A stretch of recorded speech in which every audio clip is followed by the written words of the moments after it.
어느 중년이 되면 참 안 좋은 게 하나 있는데 자꾸 몸이 아파요. 생각지도 않은 데서 병이 생기고. 어떤 한 분이 몸이 아픈데 어디가 아픈지를 모르게 아프는 거예요. 이게 기가 막히는 거죠. 그래서 이 병원 가도 저 병원 가도 병명을 모르겠다 그러는 거예요. 그러다가 낮에는 막 두근두근 하다가 좀 쉬었다가 또 심장이 뛰는, 아무 이상이 없는데 심장이 뛰는 거예요. 밤이 되면 갑자기 말똥말똥해집니다. 무슨 뜻인지 알죠? 불면증이 찾아온 거예요. 그리고 눈을 감으면 가위가 눌려요. 그러니까 눈을 떠도 눈이 충혈돼서 힘들고, 눈을 감으면 가위 눌림이 있어서 힘들고, 그리고 마음이 자꾸 불안한 마음이 생겨요. 멀쩡한 낮에는 이 사람이 살 수가 없는 거예요. 그래서 이 병원 저 병원 가도 병명을 모르니 처방책이 없어요. 그래서 마지막에 가라는데 정신과 가봤는데 딱히 소용 있는 게 없고, 사람이 말라가기 시작하는 거 있죠. 잠 못 자죠. 입맛 떨어져서 밥만 먹죠. 그러니 정상적인 생활이 안 되고 직장도 그만두게 되었습니다. 이게 중년의 가장 큰 고통입니다. 그래서 친구를 만났는데 그 친구가 이러는 얘기예요. 내가 아는 의사 중에 정신과 의사가 있는데 한번 만나볼래? 그러는 거예요. 그렇지 않은 의사인데 사람이 좀 신실하다, 한번 만나봐라.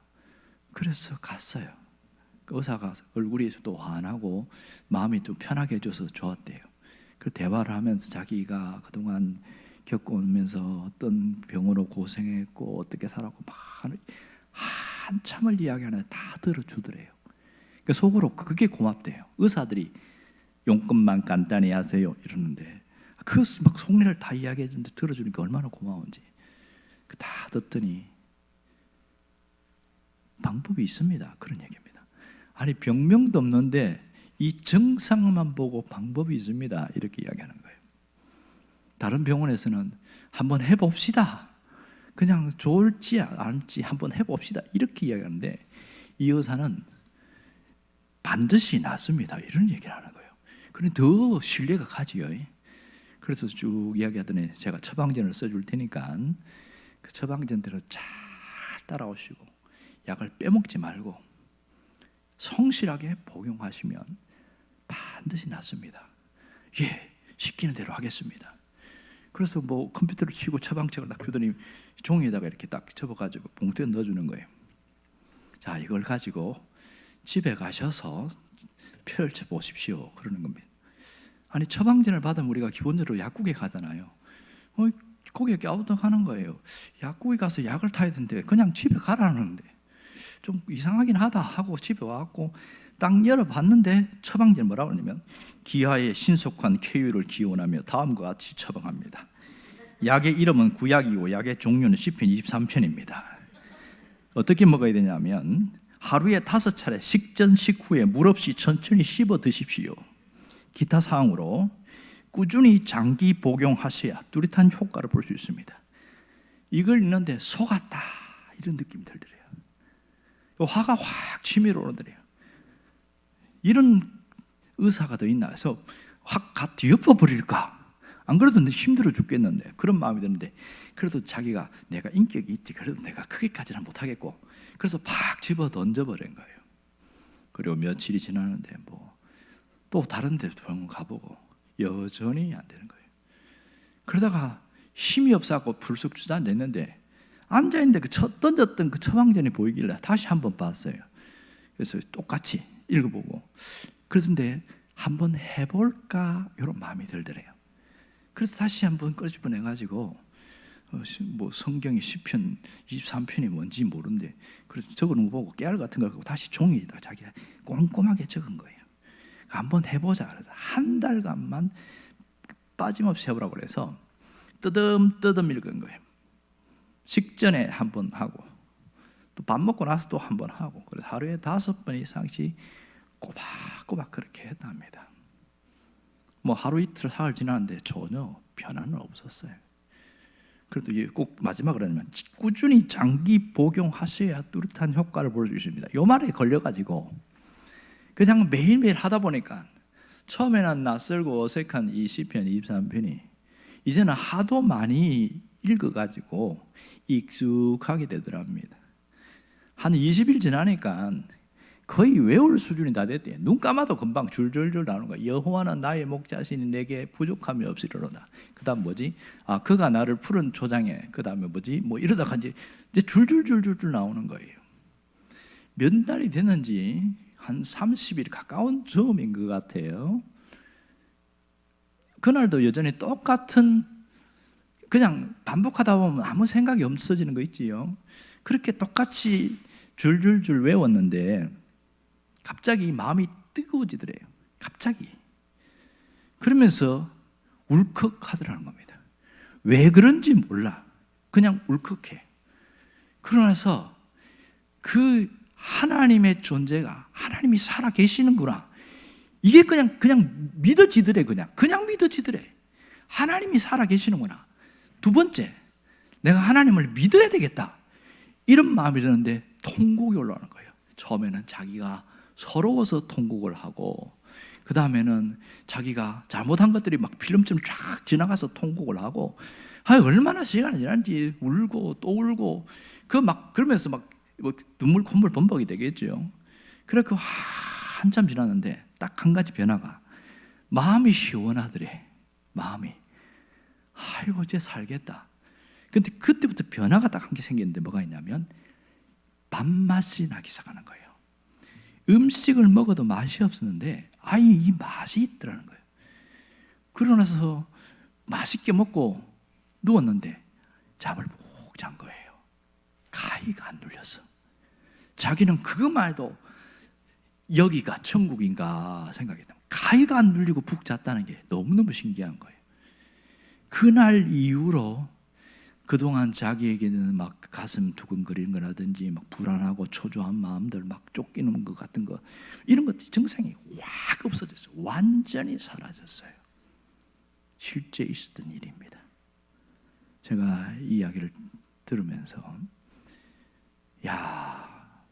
알기는 아는데 실제 말씀의 능력이 이렇게 나타나는구나, 대단하다. 이런 지독한 상황은 아니지만 이런 비슷한 상황에 있다면 한번 실천해 보는 것도 도움이 되겠다, 그런 도전의식도 생겼습니다. 오늘 시편 23편을 읽었는데 우리는 이 시편 23편에 대한 선지식이 있어요. 그거는 다 안다는 거예요. 그리고 이거는 나도 외우기도 했고 익숙하다는 겁니다. 그러다 보니까 이 말씀이 그냥 뻔한 얘기로 들릴 때가 참 많다는 겁니다. 오늘 시편 23편 1절과 2절을 읽었는데 이것은 다윗이 쓴 시인 거나 맞아요. 그러나 책상머리에서 쓴 시가 아니고 자기가 진짜 삶의 죄치가 묻어나는 치열한 삶의 현장에서 그렇게 부딪히면서 겪었던 것의 농축이라고 할 수 있습니다. 그러니 이 23편 전체는 다윗의 인생 전체의 엑기스라고 할 수 있고 인생의 가이드라인이라고 할 수 있습니다. 어떤 분은 시편 23편의 독특성을 표현하면서 뭐라고 그러냐면 1절에 보면 서론, 본론, 결론이 다 있다, 이렇게 이야기합니다. 1절 안에 1절을 통과하게 되어지면 그 다음 2절부터 6절까지가 순차적으로 이어지는다. 하지만 1절을 통과하지 않은 사람은 그 다음 얘기가 참 좋다, 그 정도지 그것이 자기 가슴의 삶의 피부적으로 와닿지 않는다. 이게 공감이 되는 거예요. 제가 시편 23편 1절을 여러 번 이야기를 했는데 이게 기도하면서 능력으로 나타나면 좋겠다, 그런 생각을 했습니다. 여러분, 오늘 1절과 2절에서 나오는 독특성이 있는데요. 제일 처음에 뭐가 시작합니까? 여호와는 나의 목자시니 이러죠. 여호와는 이렇게 나옵니다. 그런데 가만히 보면 나의 목자는 오직 여호와시니 이래도 되잖아요. 그러면 더 강조점이 커지지 않습니까? 그러면 여호와는 나의 목자란 말과 나의 목자는 여호와시니 무슨 차이가 있어요? 주어가 달라요. 말의 의미는 비슷한데 주어가 다릅니다. 나의 목자는 할 때에 주어는 나 자신이에요. 하지만 여호와는 이야기할 때 주어는 여호와입니다. 2절에도 보면 그가 나를 푸른 풀밭에 누이시며 그가 나를 쉴 만한 물가로 인도하신다 그랬어요. 여기 보면 그가 나를 이렇게 했습니다. 그는 여호와 하나님 이야기하죠. 그러니 여기 보면 주어가 다르다는 것을 알 수가 있습니다. 이렇게 보면서 다시 시편 23편을 중심으로 22편과 24편을 보니까 주어가 확연히 달라요. 22편에 나타나는 내용들은 주어가 나예요. 나. 뭐라고 이야기하냐면 끊임없이 고백하기를 어찌하여 나를 버리셨나이까? 어찌 나를 돕지 아니하시며 내 신음소리를 듣지 아니하십니까? 나는 벌레요 사람이 아니라 나를 보는 자는 다 비웃으며 나를 멀리하지 마시며 그 탄식에 대한 시가 있긴 한데 중심이 다 나. 24편으로 가보니까 이렇게 나와 있습니다. 여호와께서 그 틀을 바다 위에 세우시며 여호와의 산에 오를 자가 누구이며 문들아 머리를 들으라 영광의 왕이 들어가시리로다. 주어가 바뀌었어요. 23편을 중심으로 해서 주어가 바뀌었어요. 그러니 앞에는 주어가 나 그러다가 23편부터 주어가 하나님 이렇게 바뀌었어요. 여러분 주어가 달라졌다는 것은 무엇을 의미하는지 아세요? 이 주어가 달라졌다는 것은 자기 삶의 태도가 달라졌다는 겁니다. 하나님 죽겠어요. 나 이러다가 끝나는 거 아니에요. 왜 안 도와주세요? 왜 이렇게 나만 힘들어야 됩니까? 왜 나만 이렇게 고통당해야 됩니까? 계속 이렇게 이야기하던 사람이 갑자기 하나님 내가 이길 힘을 주세요. 내가 견딜 수 있게 하세요. 내가 다시 일어나서 나아갈 수 있게 해주세요. 기도가 확 달라지는 겁니다. 상황이 바뀐 것도 아니고 환경이 달라진 것도 아니고 사람들이 나에게 뭔가 특별하게 뭔가를 해줘서 아니에요. 뭐가 달라지냐? 마음가짐이 달라졌어요. 뭐가 바뀌었다는 거예요? 주어가 달라졌어요. 주어가 달라지면 멀리 계신 하나님이 가까이 계신 하나님으로 느껴지기 시작하는 겁니다. 이게 다른 점이에요. 하나님 하면 저 멀리 계시는 분 내 기도 듣고 계시겠지 그렇게 멀리 계신다고 생각했던 그 하나님이 하나님 하면 내 곁에 계신 하나님, 나의 등 뒤에서 나를 밀어주시는 하나님, 나를 이끌어주시는 하나님, 이 하나님에 대한 생각이 확 달라지는 거예요. 이게 차이점인 것이죠. 그래서 삶에서 주어가 누구냐 굉장히 중요한 일이죠. 주어가 누구냐에 따라서 살아가는 삶의 방식이 완전히 달라지는 거 아세요? 다윗을 보면 삶에서 주어가 하나님일 때는 사람이 두렵지가 않았어요. 짐승이 두렵지가 않았습니다. 그가 목동으로 있을 때 곰과 사자가 와서 양을 훔치러 왔을 때 두려워하지 않았습니다. 골리앗과 싸움에 직면했을 때 골리앗을 두려워하지 않았어요. 이 놀라운 일들이 일어납니다. 하지만 똑같은 다윗인데도 주어가 나 자신으로 바뀔 때는 특징이 있어요. 하나님을 두려워하는 마음이 없어져요. 희한하지요. 주어가 나 자신이 되면 하나님을 두려워하잖아요. 그것이 바로 밧세바 사건이고 우리아를 죽인 사건입니다. 그러다 보니까 자기의 의로움, 자기의 위대함, 나를 자꾸 드러내려고 하다 보니까 그가 실수한 게 뭐냐면 인구조사입니다. 한 번의 인구조사로 애꿎은 백성들 7만 명이 전염병으로 죽어버리는 그런 일도 생기는 겁니다. 여기서 종합해 보면 삶에서 주어가 누구냐에 따라서 우리의 삶의 인생의 방향은 완전히 달라지더라. 환경의 변화나 주변의 사람의 문제가 아니라 내가 주어가 누구냐에 따라서 일어서기도 하고 주저앉기도 하고 그러더라. 이게 결론 아니겠어요? 여러분, 인생의 주어가 누구냐에 따라서 담대해지기도 하고요, 때로는 무섭고 두려워서 풀썩 주저앉아 버리기도 하고, 이런 일이 굉장히 많습니다. 주어가 사람일 때는 언제나 하나님이 두렵지가 않아요. 주어가 하나님이면 사람이 두렵지 않습니다. 환경이 두렵지 않아요.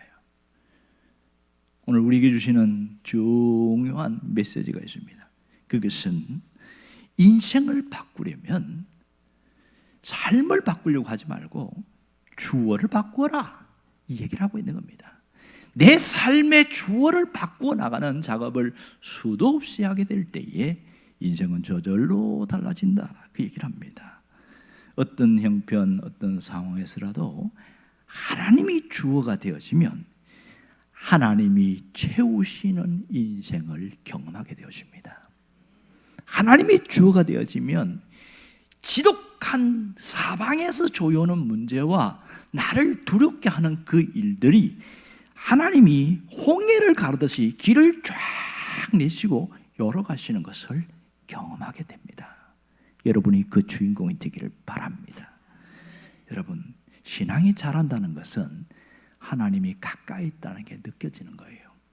신앙이 성숙하다는 것은 하나님이 지금 눈앞에서 역사하시는 것을 내가 믿을 수 있게 된다는 겁니다.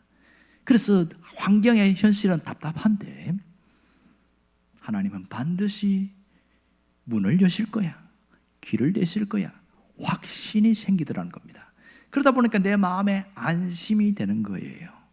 그리고 나도 모르게 늘 불만투성이던 삶이 마음에 만족이라는 것이, 자족이라는 것이 그 속에 스며들어오게 된다는 겁니다. 여러분, 사람들이 왜 불만이 많은 줄 아세요? 왜 불평이 많을까요?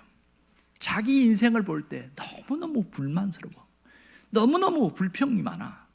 왜 나는 이 모양일까? 왜 나는 머리가 나쁠까? 왜 나는 아플까? 왜 나는 돈이 없을까? 자기 주변의 형편을 보면서 너무너무 불만스러운 거예요, 이게. 그런데 이것을 해결할 수 있으면 얼마나 좋겠어요. 하지만 아무리 용을 쓰고 애를 써도 안 되어지는 게 있단 말이에요. 키가 작은 사람은 키를 차가 늘릴 때 20cm 늘릴 수 있는 건 불가능하고, 외모가 자기는 콤플렉스인 사람은 아무리 성형을 해도 또 안 좋고, 돈은 벌어도 10년 동안 뼈 빠지게 벌었는데 이 모양이고, 언제까지 난 이렇게 살아야 하나? 좌절이 오는 거예요. 건강이 약한 사람은 건강한 사람 보면 부러워요. 돈 없어도 건강한 사람 보면 부러운 거예요. 왜? 자기는 몸이 늘 아프니까. 그래서 어디 여행 갔다 온다 그러면 너무너무 부러운 거예요. 결핍 현상은 우리가 살아가는 모든 사람에게 있는 겁니다. 사람이 먹고 사는 문제만 해결되면 다 될 것 같은데 또 그게 안 돼요. 가장 기본적으로 먹고 사는 문제가 해결이 안 되질 때 우리는 숨이 붙어 있는 순간까지 걱정과 근심이 떠나지 않습니다. 늘 힘들어요. 그래서 인생을 한마디로 요약하면 힘들답니다. 힘들다. 그러니 그 사람이 이 사람에게 무슨 평안이나 행복이나 그게 그냥 파랑새와 같지 내 삶에는 없다는 거예요. 하나님을 믿으면 나아질 줄 알고 예배당에 나왔는데 여전히 똑같다는 거예요. 그래서 실망하고 떠나는 사람들이 참 많습니다. 왜 나는 이 모양으로 사는가? 어떤 분은 먹고 살만하긴 한데 자기 삶에 행복이 없다는 거예요. 늘 삭막하고 공허하고 왜 사는지 모르겠다. 다른 사람 보면 복에 겨워 사는 소리 하는구나 이러는데 그 사람 얘기 들어보면 내가 진짜 못 죽어서 살고 있지, 내가 자식 때문에 어쩔 수 없이 살고 있지, 진짜 살고 싶지 않다고. 아니 먹고 살만한데 그런 얘기 하는 거예요. 얘기를 들어보니까 너무너무 자기가 슬프다는 거예요. 자기 인생을 한마디로 요약하면 슬픔, 이거밖에 없다는 겁니다. 건강하면 돈이 없고, 돈이 있으면 몸이 약하고, 먹고 살만하는데 자식이 병들어 있고, 그리고 자식이 속썩여가지고 늘 한평생 가시가 찌르는 것 같고, 사람이 낙이 없는 거예요. 어떤 분은 견실한 부부인데 진짜 사는 것은 괜찮아요. 그런데 그 가정은 들어가 보니까 부부관계가 상당히 안 좋아. 자식은 마약하지, 완전히 콩가루 집안인 거예요. 겉은 멀쩡한데 속은 다 썩어가고 있어요. 그런 집들이 의외로 많은 거예요. 그러니 이런 결핍 현상들이 왜 생깁니까? 뭔가 채워지지 않기 때문에 그런 거 아니겠어요? 사람이 스트레스를 계속 받는 이유는 딱 한 가지예요. 채워지지 않아서 그렇습니다. 채워지지 않으니까 만족이 없는 거예요. 만족하지 않으니까 인생이 불행하다는 겁니다. 행복이라는 것은 저 멀리 있는 것이고 남의 이야기지 내 이야기일 수가 없다는 거예요.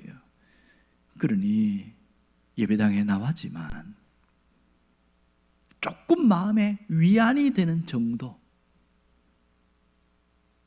여기서 머물러 있는 사람들이 참 많습니다. 과연 하나님이 그런 분일까? 약간의 마음에 위안을 주는 그런 분일까? 뭔가가 하나가 빠진 것 같지 않아요? 이런 답답하고 이런 힘겨운 삶에서 왜 내 삶이 풀리지 않을까? 왜 문제가 해결되지 않을까? 끊임없는 답이 없는 질문을 하는데 사실은 답이 있습니다. 다윗이 그걸 보여주고 있잖아요. 다윗이 정확하게 보여주고 있습니다. 무엇이 답입니까? 삶에서 주어를 바꾸는 것이 내 인생을 바꾸는 해답입니다.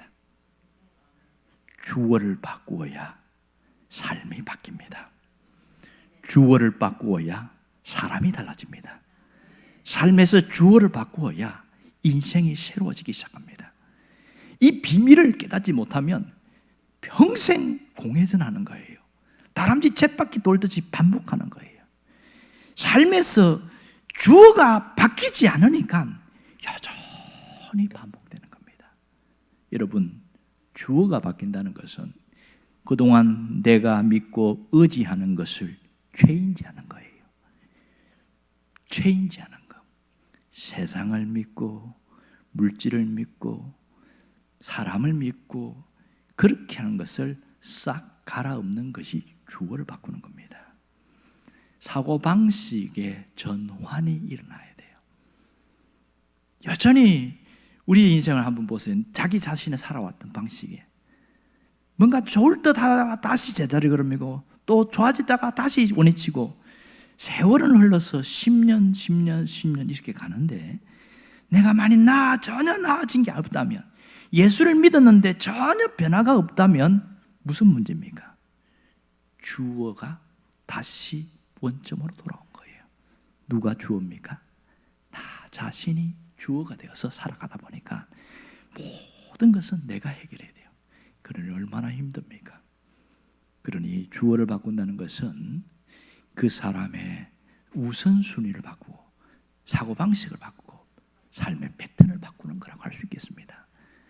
여러분, 이 주어를 바꾸는 것은 삶의 혁명입니다. 삶의 혁명이 일어나는 거예요. 왜 그런 줄 아세요? 주어를 바꾸면 사람을 의지하지 않고 하나님을 의지하게 되는 거예요. 세상을 의지하지 않고 하나님을 신뢰하게 되는 거예요. 이런 일들이 일어나는 겁니다. 한 번, 두 번은 가능하지만 매번마다 하나님을 의지하고 하나님을 신뢰하는 것은 삶의 혁명입니다. 이런 삶은 혁명이에요. 사람이 바뀌었다는 사람 보면 100% 그 인생의 주어가 달라져 있습니다. 잠언 3장 5절 6절을 보면 너는 마음을 다하여 여호와를 신뢰하고 내 명철을 의지하지 말라. 그리하면 내 길을 지도하시리라. 이렇게 말합니다. 마음을 다하여 여호와를 신뢰하고, 이게 안 되거든요. 한두 번은 할 수 있거든요. 한두 번은. 그런데 매번 매 순간마다 여호와를 신뢰하는 게 안 되는 겁니다. 여호와를 신뢰하는데 마음을 다하여 하지 않는 거예요. 성경에 보면 마음을 다하여라는 말을 구약에도 나오고 신약에도 나오는데 신명기 6장 5절에 보면 마음과 정성과 뜻을 다하여 주 너희 하나님을 사랑하라. 예수님도 마태복음 22장에 이것이 크고 첫째게 된 계명인데 주 너희 하나님을 사랑하라. 마음을 다하여 사랑하라 그랬잖아요. 그런데요, 하나님을 신뢰하는 것도 마음을 다하여 신뢰하라. 이렇게 되는 사람이 있단 말이에요. 왜 그럴까요? 삶에서 주어를 바꾸었어. 그랬더니 진짜 삶의 혁명이 일어나기 시작하는 거예요. 놀랍지 않습니까? 이 신뢰한다는 게 얼마나 중요한지 몰라요. 사람이 신뢰하는 만큼 움직이게 돼 있어요. 신뢰하는 만큼 감당할 수 있는 거예요. 두려움이 확 밀려오는데 신뢰가 크면 해냅니다. 가끔씩 번지 점프하는 분들이 있죠. 높은 고공에서 뛰어내리는데 사람이 제일 공포를 언제 많이 느끼냐? 11m입니다. 제가 6회 훈련하면서 11m에서 뛰어내리는데 죽을 것 같더라고요. 그 두려움이 말로 할 수 없어요. 그래서 딱 두 가지입니다. 어머니 이름 부르든지 애인의 이름 부르든지. 그리고 확 뛰어내립니다. 그때 가슴이 철렁하는데 그 공포가 심합니다. 번지 점프는 그 11m보다 더 높습니다. 그런데 거기서 다 두렵잖아요. 그런데 그 뛰어내리는 사람이 있어요. 왜 뛰어내리는지 아세요? 자기를 지켜주는 안전장치를 신뢰하는 거예요. 밧줄을 신뢰하는 거예요. 그러니까 두렵기는 하지만 확 뛰어내리는 겁니다. 왜? 지켜줄 걸 믿으니까. 그래서 그 짜릿한 맛 때문에 또 하잖아요. 신뢰가 이렇게 중요한 겁니다. 신뢰는 우리 삶을 일으키는 원천이에요. 삶의 능력이에요. 에너지입니다. 신뢰하는 만큼 사람은 달라지게 되어 있어요. 신뢰하는 만큼 사람은 움직이게 되어 있단 말입니다. 신뢰가 얼마나 중요한지 모릅니다. 하나님을 얼마나 신뢰하고 있습니까? 마음을 다하여 신뢰하고 있냐는 겁니다. 여러분, 하나님은 산신령이 아니에요. 하나님은 유령이 아닙니다. 보이지 않지만 살아계신 분입니다. 실제하신 분입니다. 추상적인 분이 아니에요. 그러니 그 보이지 않는 하나님을 내가 신뢰해버리면 뭐가 달라질까? 오는 게 달라져요. 다 무섭고 두렵고 낙심되고 어떻게 헤쳐나갈까? 어떻게 살아갈까? 그것이 자기 삶을 늘 지배해온 사고방식이었는데 하나님의 신뢰하는 것이 강해지니까 갑자기 하나도 안 무서워. 힘들긴 해도 감당할 수 있어. 하나님 도와주세요 그러면서 이겨내요. 놀라운 변화가 생긴 거예요. 너 뭐 먹었니? 약 먹었냐? 얼굴이 왜 이렇게 환한데? 분명히 지금 죽을 상을 하고 막 얼굴이 수척해가지고 피쩍 말라야 되는데 얼굴이 웃는 거야 이게. 이 세상 사람은 이해를 못해요. 왜 이렇게 다 사람이 달라졌습니까? 마음을 다하여 하나님을 신뢰하기 때문에 변화가 일어나는 겁니다. 놀라운 것은 단순한 느낌과 감정으로 끝나는 것이 아니고 신뢰하는 만큼 하나님이 길을 뚫어나가신다는 사실입니다. 신뢰하는 만큼 하나님이 열어가신다는 사실이에요. 두렵고 답답한 일이 많이 있지만 하나님을 신뢰하기를 바랍니다. 하나님을 마음을 다하여 신뢰하시기를 바랍니다. 놀라운 일이 일어납니다. 이렇게 주어가 바뀌었을 때에 우리 삶에 나타나는 결과가 무엇인지 아세요? 주어가 바뀌면 삶의 풍성함이 있습니다. 삶의 풍성함이 있어요. 오늘 공동체 성경을 이렇게 보면 여호사밧이 나오는데 역대하 20장 20절에 보면 이 여호사밧 똑같은 이야기 했단 말이에요. 하나님을 신뢰하라. 그리하면 견고하게 서리라. 할렐루야.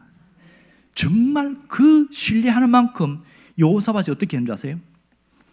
자기가 가운을 입혀서 찬양대, 성가대를 세워가지고 전쟁인데 모압과 암몬과 마온은 이제 이게 에돔 사람들인데 이 세 개의 강력한 나라의 연합군하고 싸우는데 힘없는 이 유다 백성들이 군사를 앞세우는 게 아니고 성가대를 앞에 세우고 찬양하면서 나팔 불고 하나님을 찬양하게 하고 뒤에 군사들이 있는 거예요. 이 희한한 전쟁을 보셨습니까?